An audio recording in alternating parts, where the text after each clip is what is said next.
sont mes gringos. FGS. OP. Yo, salut mes humains, c'est OP, j'espère que vous allez bien et bienvenue sur ma chaîne YouTube. Très content de vous retrouver pour cette petite vidéo d'avant-match. Mais avant toute chose, on s'abonne à la chaîne si ce n'est toujours pas fait. La petite clochette à côté, on clique dessus pour les notifications, le référencement et on est parti. Demain soir, nos rouges et bleus, le Paris Saint-Germain s'envole à Clermont pour la 31e journée de Ligue 1. Coup d'envoi à 21h au stade Gabriel Montpied. Le match est retransmis sur Canal+ décalé, il me semble, si je dis pas de bêtises. Clermont, dans cette Ligue 1 au classement, pointe à la 17e place avec 28 points. Quant à nous, le Paris Saint-Germain, on est toujours leader avec 68 points. D'ailleurs, les 3 points qu'on a pris aussi la semaine dernière face à Lorient, avec un match, je dirais en tout cas dans le contenu, plus ou moins abouti, même si je pense que le réveil est un peu trop tard. Messieurs, on se comprend. Sur les 5 dernières rencontres en Ligue 1, chacune de leur côté, Clermont, c'est 1 nul et 4 défaites. Pas fameux. Quant au Paris Saint-Germain, c'est 3 victoires et 2 défaites. Pour l'équipe que c'est pas non plus fameux. Alors, le Paris Saint-Germain et Clermont, ça remonte à 1997. En tout cas, la première confrontation entre ces deux équipes, c'est 1997.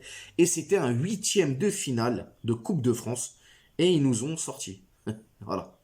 Faut dire les choses. C'est un mauvais souvenir. 1997, on sort en 8e de finale de Coupe de France au tir au but. Je crois que c'était 4-2 ou 4-3, si je dis pas de bêtises. Face à Clermont. Donc voilà, c'était la première fois qu'on les rencontrait.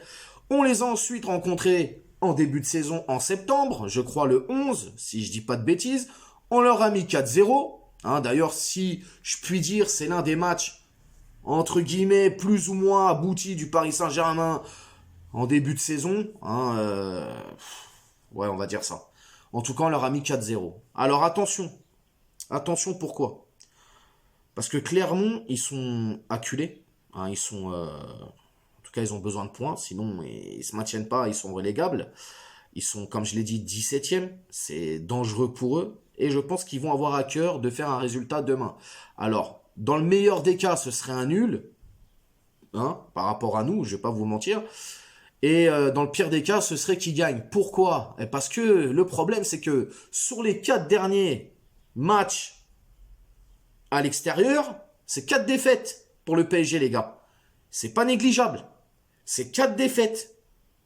4 défaites pour le PSG sur les 4 derniers matchs à l'extérieur. C'est trop. C'est trop. C'est trop. Et je le dis, Clermont vont clairement, sans mauvais jeu de mots, avoir à cœur de faire un résultat demain soir devant leur public. Ils ont des hommes forts. Ils ont Bayo, l'attaquant. Ils ont Khaoui, l'ancien rat marseillais. Ils vont, je pense, tout faire, au moins pour prendre 1 point, voire peut-être les 3 points. Parce que c'est vrai qu'on n'est pas très bon à l'extérieur en ce moment. 4 défaites, c'est incroyable. Même moi, quand je le dis là, j'ai du mal à m'imaginer ce truc-là. C'est vraiment, vraiment pas fameux. Le Paris Saint-Germain, même s'ils se sont un peu réveillés face à Lorient, comme je vous l'ai dit tout à l'heure, à l'extérieur, ouais, on a été vraiment nuls. Mais je crois que Pochettino, si je dis pas de bêtises, avec Tottenham, il avait eu les mêmes soucis. Il perdait énormément de matchs à l'extérieur, si ce n'est peut-être le coach en première ligue qui avait perdu le plus de matchs à l'extérieur avec Tottenham, si je dis pas de bêtises. Donc, il continue sur cette lancée avec le Paris Saint-Germain. Bon, voilà. On change pas une équipe qui gagne, j'ai envie de te dire. Bref, beaucoup d'absents côté parisien. Navas, toujours absent. Di Maria, pareil. On a appris que Paredes s'était fait opérer, donc lui, c'est fin de saison, c'est terminé. Draxler, pareil, il s'est fait opérer, fin de saison, pour lui, c'est terminé. Diallo n'était pas là non plus à l'entraînement. Herrera non plus. Et Garbi aussi. Donc, je pense pour le 11 de départ, demain soir, Donnarumma sera reconduit dans les cages. Marquinhos vient d'avoir un enfant. Félicitations à notre capitaine et à sa femme et à toute sa famille, bien entendu. Je ne sais pas s'il sera titulaire. Alors, moi, je l'ai mis titulaire, mais peut-être qu'il va le laisser au repos, c'est possible. Mais bon, quand je dis au repos... ouais, non, je ne sais même pas s'il sera de la partie. Il s'entraînait ce matin. Est-ce qu'il sera avec eux demain soir? On verra, de toute façon. Mais bon, peut-être qu'il aura le droit à un jour de repos pour rester auprès de sa femme et de son enfant.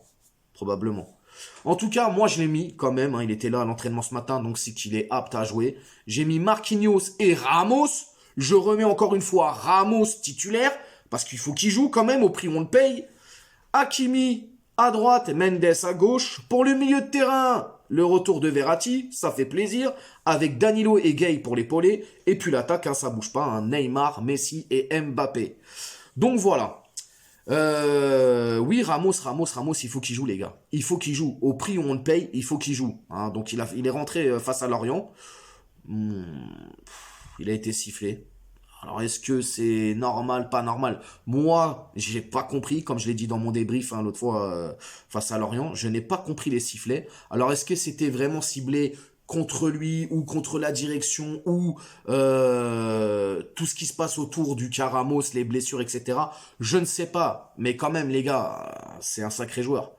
Hein, faut pas se tromper de cible non plus. On va dire ça comme ça. Donc voilà. Pour le score, 1-2-0. Allez, 0-2, ouais. Pour le PSG. 0-2 pour le PSG. Mais il va falloir être costaud. Costaud. Après, pour les buteurs, hein, je mettrai Mbappé, Neymar. Mais bon, il va falloir vraiment être costaud parce que, ouais, Clermont, je pense que ils vont se battre. Ils vont se battre. Vraiment, ils vont se battre. Et ils vont essayer, comme je vous l'ai dit, hein, ils vont essayer d'accrocher un point. Je pense le minimum qu'ils puissent faire, c'est ça. Et après, s'ils peuvent aller nous chercher la gagne, ils vont y aller, les mecs. Hein. Ils vont pas se gêner. Hein. Et comme je le dis, nous, à l'extérieur, c'est fébrile. C'est très fébrile. J'ai aucun sou... Ouais, si, on a déjà été nul quand même à l'extérieur. Mais comme ça, là, sur une série comme ça, de défaites à l'extérieur, faut remonter loin quand même. Hein. Ouais, faut remonter loin. Donc voilà, les amis. Hein, on verra demain soir si le match contre Lorient n'était qu'une petite étincelle ou si Paris a décidé vraiment de se réveiller en fin de saison. C'est trop tard quand même. Hein. Sinon nous, bah on s'attrape demain pour le débrief. N'hésitez pas à vous abonner, partager, commenter, liker. On s'attrape aussi hein, le soir à partir de 21h, des fois un peu plus tard, parce qu'avec le ramadan, tu te doutes bien, on mange assez tard et tout. Donc je me connecte dès que je peux. Hein, on se retrouve sur Instagram, des débats enflammés, dans la joie, le respect, la bonne humeur. Hier d'ailleurs c'était un débat de fou, on parlait de Benzema, Mbappé, qui est le meilleur. Bon bref, c'était incroyable. Ça fusait dans tous les sens, c'était chouette.